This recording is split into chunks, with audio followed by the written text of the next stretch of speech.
ሰላም ጤና ይስጥልን ውድ ፕሮግራማችን ተከታታዮች ያላችሁት አጀብ የዩቲዩብ ቻናላችን ላይ ነው።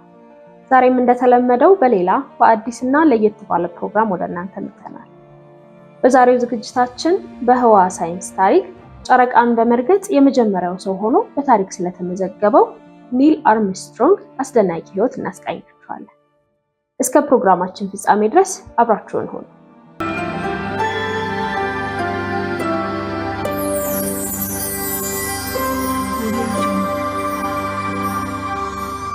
ሐምሌ 20 ቀን 1969 በዓለም ዙሪያ 650 ሚሊዮን የሚገመቱ ሰዎች በታሪክ ለመጀመሪያ ጊዜ ጨረቃ ላይ ስለተራመደው ኒል አርምስትሮንግ ስለተባለ ሰው ሰሙ። አርምስትሮንግ በአንድ ጀንበር ዓለም አቀፋዊ ተምሳሌት ሆነ።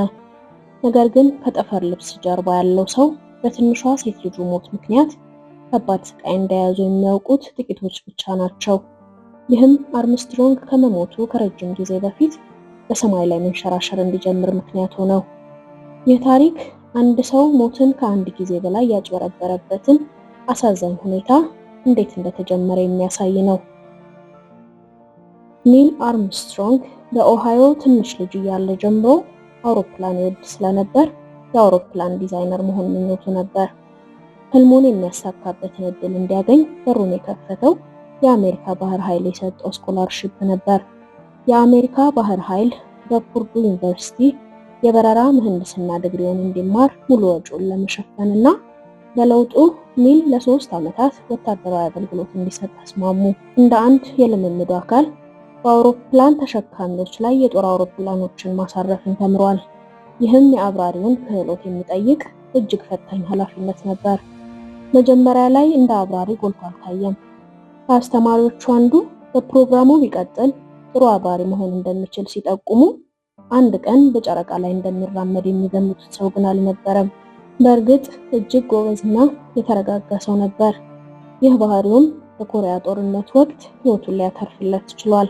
እንደ አውሮፓውያን አቆጣጠር መስከረም 3 1951 ከመሬት በላይ 500 ጫማ ከፍታ ላይ እየበረረ በሰሜን ኮሪያ ላይ በጭነት ማመላለሻ ቦታዎችና ድልድዮች ላይ ቦምቦችን እየወረወረ ያለ ጀቱ የኤሌክትሪክ ገመድ በጥሶ አለፈ። ኒል ኬብሉን አስቀድሞ ስላላየው ምናልባትም ወጥመድ ሊሆን ይችላል ብሎ አሰበ። ነገር ግን ኬብሉ የጀቱን የቀኝ ክንፍ 6 ጫማ ቆርጦት ነበር። በዚህ ሁኔታ የጠላትን ግዛት ማለፍ እንደማይችል ያውቅ ስለነበር ተረጋግቶ የተጎዳውን አውሮፕላን ወደ ደቡብ አቅጣጫ በማዞር በደቡብ ኮሪያ ፖሃንግ ወደሚገኝ የአሜሪካ አየር ማረፊያ ቀና። እዚያ መድረስ ቢያቅተው በአቅራቢያው ያለ ባህር ላይ ሲደርስ በፓራሹት ለመዝለል አስቦ ነበር። ነገር ግን የንፋሱን አቅጣጫ በተሳሳተ መንገድ ተረድቶት በአቅራቢያው በሚገኝ ሩዝ እርሻ ላይ ወደቀ። በዚህም ከአጥንት መሰንጠቅ በስተቀር ምንም የከፋ ነገር ሳይገጥመው ቀረ። ገና በ21 ዓመቱ ሁኔታውን በጥሩ ሁኔታ መያዙ በመጨረሻ ወደ ጨረቃ የሚወስደው የተረጋጋ ባህሪ እንዳለው ከሚያሳዩ የመጀመሪያዎቹ ግልጽ ምልክቶች አንዱ ነበር። ከጦርነቱ በኋላ በ1955 ከፑርዱ ዩኒቨርሲቲ ሲመረቅ የሙከራ አብራሪ ለመሆን ከናሳ በፊት ወደ ነበረውና በዓለም ላይ እጅግ የላቁ አውሮፕላኖችን ለመገንባት የሚረዱ ዘመናዊ አውሮፕላኖች የሚሰሩበት ናካ ጋር ተቀላቀለ። በካሊፎርኒያ በሚገኘው የኤድዋርድስ አየር ኃይል ጣቢያ የሚገኘው ከፍተኛ የሙከራ ቦታ ምንም አይነት ክፍት ቦታ ስላልነበረው በትውልድ ግዛቱ ክሊቭላንድ ኦሃዮ በሚገኘው የሉዊስ የበረራ ፕሮፖርሽን ላቦራቶሪ ውስጥ ለመስራት ተስማማ። በዚያም ሊያገባት ከሚያስባት ከኮሌጅ ፍቅረኛው ከጃኔት ሽራን ጋር ቅርብ መሆን ቻለ። ከ5 ወራት በኋላ ወደ ኤድዋርድስ የመዛወር እድል አገኘና ወደ ፀሐያማዋ ካሊፎርኒያ አመራ። በኤድዋርድስ አየር ኃይል ቤዝ ከ900 በላይ በረራዎችን ፈጸመ። በመጨረሻም እስከዛሬ ከተገነቡት እጅግ ዘመናዊና አደገኛ የሮኬት አውሮፕላኖች አንዱ የሆነውን ኤክስ-15 አውሮፕላን አበረረ። እንደ አውሮፓውያን አቆጣጠር ሚያዝያ 1962 በአንድ በረራ ላይ ከሚፈቀደው 40 ማይል በላይ በሆነ በጣም ከፍተኛ ፍጥነት በመብረር ተወረወረ። ከዚያም በአደጋ ጊዜ እንደሚደረገው በደረቅ ሐይቅ ላይ አረፈ። ይህም በሙያ ህይወት ውስጥ ከተከሰቱ በርካታ ለሞት የቀረቡ ክስተቶች አንዱ ነበር። ከዓመታት በኋላ የትንሿ ልጅ ሞት ከሚገምተው በላይ እንደጎዳው አምኗል። ጥር 28 1962 በፍቅር ሙፊ ብሎ የሚጠራት የ2 ዓመቷ ሴት ልጁ ካረን በጋብቻቸው 6ኛ ዓመት መታሰቢያ ላይ በአንጎል እጢ ምክንያት አረፈች። ልጁን በጣም ቢወዳትም ነገር ግን ሁልጊዜ ስሜቱን ይደብቅ ነበር። የመጀመሪያው ሰው የኒል አርምስትሮንግ ሕይወት የተሰኘው መጽሐፍ ደራሲ ጄምስ ሃንሰን እንደጻፈው አርምስትሮንግን በደንብ የሚያውቁ ሰዎች ኒል ባለፉት ዓመታት ስለ ሴት ልጁ ህመምና ሞት አንድም ጊዜ እንዳላነሳ ጠቁመዋል። እንዲያውም በርካታ የቅርብ የሥራ ባልደረቦቹ ኒል ሴት ልጅ እንደነበረው እንኳን እንደማያውቁ ጭምር ተናግረዋል። ወዲያውኑ ወደ ስራው መመለሱ ሐዘኗን የሚጋራት ሰው ያስፈልጋት የነበረችው ሚስቱን እጅግ ጎድቷታል። ነገር ግን ከባዱን ህመሙን ተሸክሞ ወደ ስራው ተመለሰ። እህቱ ጁን ለአርተር ሃንሰን እንደነገረችው የካረን ሞት የህይወቱን አቅጣጫ እንደቀየረው ታምናለች። ትንሿ ልጁን በሞት ባጣበት በዚያን ጊዜ የጠፈር ፕሮግራሙን በመጀመር አቅሙን በጣም አዎንታዊ በሆነ ነገር ላይ እንዲውል አደረገው። ጊዜው ከዚህ የበለጠ ወሳኝ ሊሆን አይችልም። ሶቪየቶች ከ5 ዓመታት በፊት ስፑትኒክን አስጀምረው ነበር። ይህም አሜሪካውያንን አስደንግጦ የጠፈር ውድድር እንዲካሄድ ምክንያት ሆነና የናሳ መፈጠርን አስከተለ። በግንቦት 1961 ፕሬዝዳንት ኬኔዲ ከባድ ፈተና አቀረቡ። ቀጣዩ 10 ዓመት ከማለቁ በፊት ይህች ሀገር አንድን ሰው ጨረቃ ላይ ልካ በሰላም ወደ ምድር እንዲመለስ የማድረግ ግቧን ለማሳካት ቁርጠኛ መሆን እንዳለባት አምናለሁ ሲሉ ተናገሩ። አርምስትሮንግ የኤክስ-15 አውሮፕላን በረራውን መቀጠልና በመጨረሻም ዋና የሙከራ አብራሪ መሆን ይችል ነበር። ነገር ግን የጠፈር ተመራማሪው ፕሮግራም የበለጠ ትልቅ እንደሆነ ተሰማው። አርምስትሮንግ የኤክስ-15 አውሮፕላን በረራውን መቀጠልና በመጨረሻም ዋና የሙከራ አብራሪ መሆን ይችል ነበር። ነገር ግን የጠፈር ተመራማሪው ፕሮግራም የበለጠ ትልቅ እንደሆነ ተሰማው። ለጸሐፊው ጄምስ ሃንሰን ይህ በጣም አስደሳች ዜና ስለነበር ምናልባት ላይሳካ እንደሚችል እያወቅኩም ቢሆን ሌሎች አማራጮችን በመተው ይህን ዕድል ለመጠቀምና ለመሞከር ወሰንኩ ሲል ነግሮታል። በናካ የበረራ ማሰልጠኛ ውስጥ በቅርበት አብሮት የሰራ የሙያ ባልደረባው በጠፈር ተመራማሪ ምርጫ ኮሚቴ ከሌሎች ባለሙያዎች ጋር በመሆን ለብቁነቱ የማረጋገጫ ድምጽን ሰጥተዋል። አርምስትሮንግ በኤድዋርድ ከበረራ አሰልጣኞች ጋር በመስራት ያሳለፋቸው ዓመታት በጨረቃ ላይ ለማረፍ የተጠቀመባቸውን ክህሎቶች በማዳበር ረገድ ትልቅ ጥቅም ሰጥተውታል። ይህም በቡድኑ ውስጥ ካሉት 8 የተመረጡ የጠፈር ተመራማሪዎች አንዳቸውም ያልነበራቸው የቴክኒክ ግንዛቤ ደረጃ ነው። በዚህም በዙሪያው ካሉት ሰዎች በቶሎ አክብሮትን አስገኝቶለታል። ከጠፈር ተመራማሪዎች አንዱ የሆነው ፍራንክ ቦርማን በኋላ ላይ እንደተናገረው ስለምንም ነገር ሲናገር በጣም ረጋ ብሎና በማስተዋል ስለነበር ማዳመጥ ተገቢ ነበር። ከቁጥጥር ውጭ ሲሆን ማየቴን አላስታውስም ብሏል።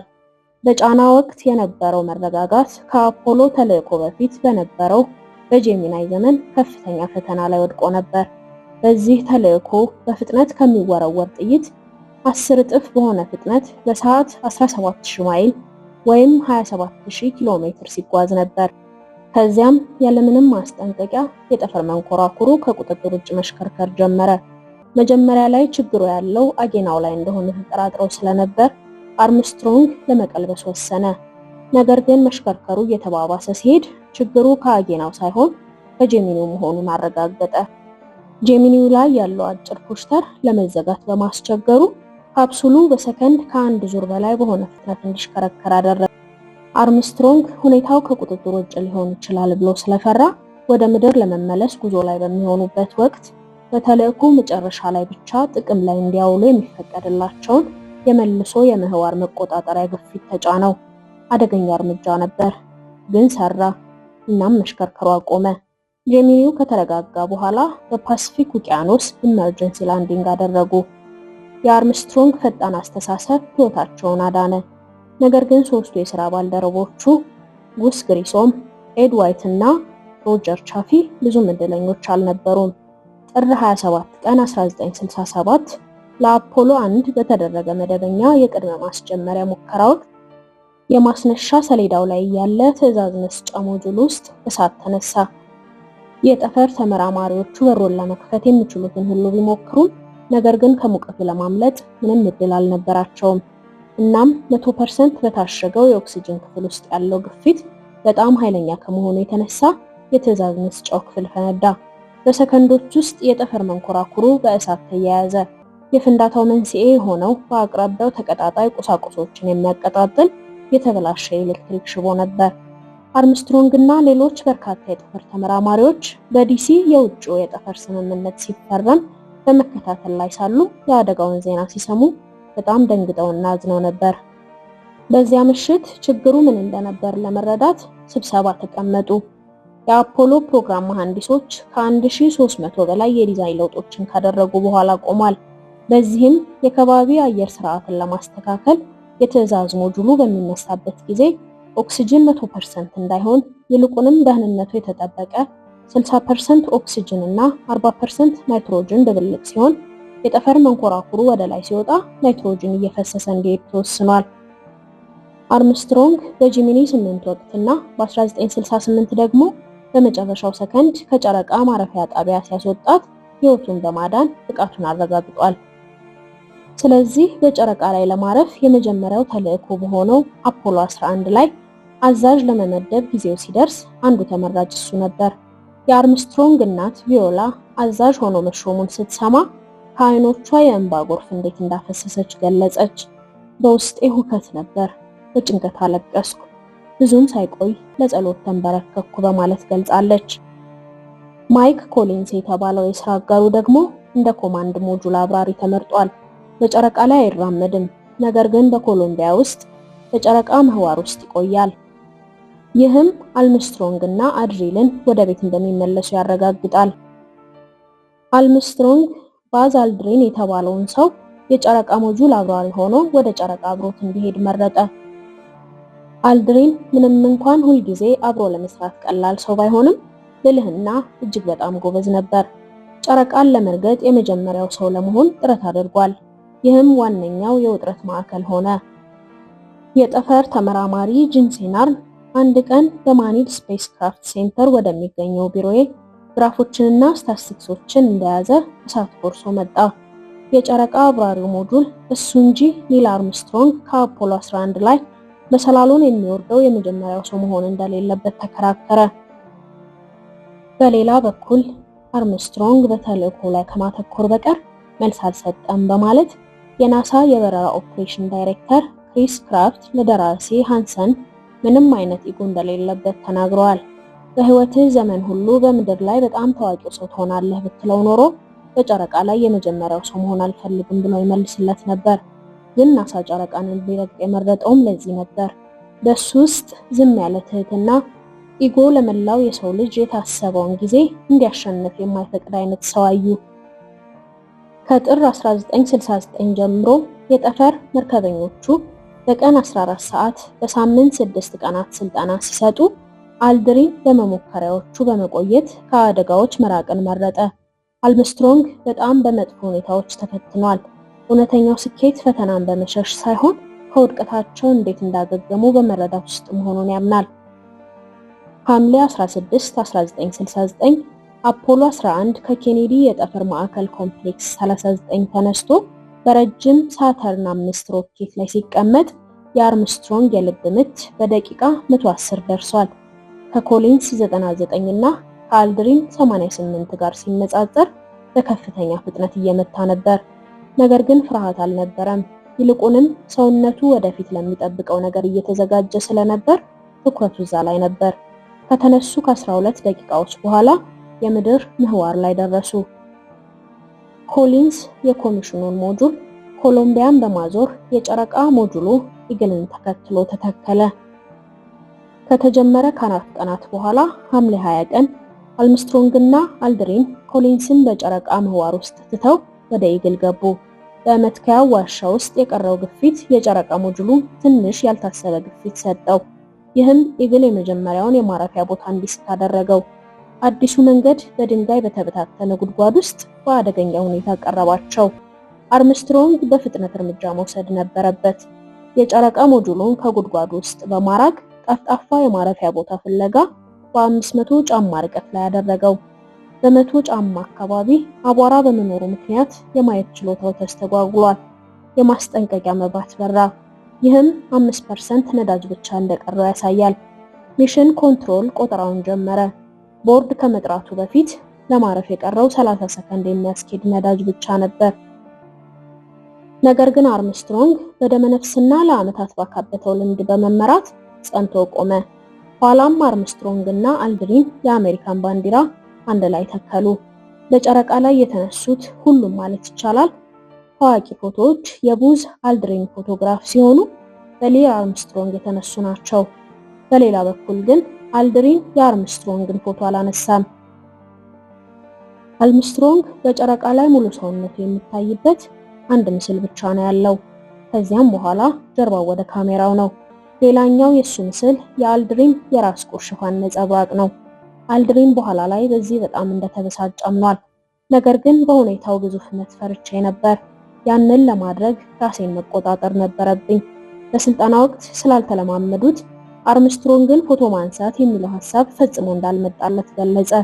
ሆኖም ግን በጨረቃ ላይ የራሱን ምስል ፎቶግራፍ ማንሳቱን የልምምዱ አካል አልነበረም። አርምስትሮንግ በኋላ ላይ ቡዝ ፎቶዬን ለማንሳት ምንም ምክንያት እንደሌለው አምናለሁ፣ እኔን ፎቶ ማንሳት እንዳለበት አላሰብኩም ነበር በማለት በሱ ላይ ምንም አይነት ክስ አላቀረበም። ጠፈር ላይ እየመዘገቡ ናሙናዎችን እየሰበሰቡ ለ2 ሰዓት ተኩል ያህል አሳልፈዋል። በላንደር መሰላል ላይ ወደ ኢግል ከመውጣታቸው በፊት እስከ ዛሬ ድረስ በጨረቃ ላይ ለሰው ልጆች የሰላም ምልክት አሻራ የሚሆን አንድ ድንጋይ አስቀምጠው ተመለሱ። ሐምሌ 21 ቀን ኢግል ከኮሎምቢያ ጋር ተገናኝቶ ማይክ ኮሊንስ ወደ ምድር ሊያመጣቸው እየጠበቀ ነበር።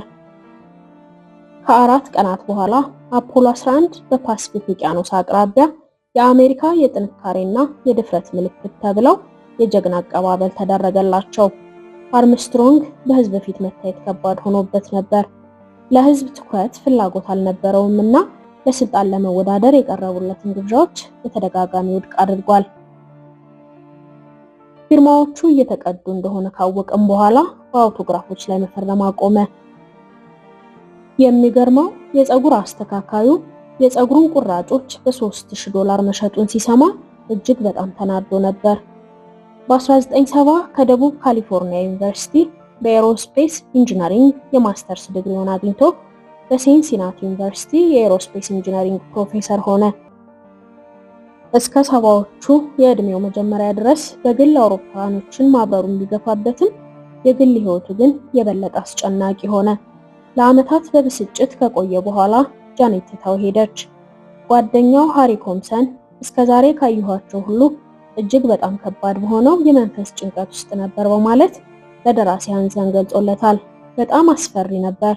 ዝም ብሎ ተቀምጦ ይተክዛል። በ1994 አርምስትሮንግ በጋራ ጓደኞቹ በኩል የተዋወቃትን ካሮል ናይት የተባለች አንዲት መበለት አገባ። ከዚያም ሁለቱ ልጆቹና ቤተሰቦቻቸው ከሚኖሩበት ብዙም ሳይርቅ በሲንሲናቲ መኖሪያቸውን አደረጉ። በሐምሌ 2012 አርምስትሮንግ የደም ቧንቧዎቹ ተዘግተው ስለነበር የልብ ቀዶ ጥገና ቢደረግለትም ነገር ግን ከጥቂት ሳምንታት በኋላ ነሐሴ 25 ቀን 2012 ኒል አርምስትሮንግ በተወለደ በ82 ዓመቱ ከዚህ ዓለም በሞት ተለየ።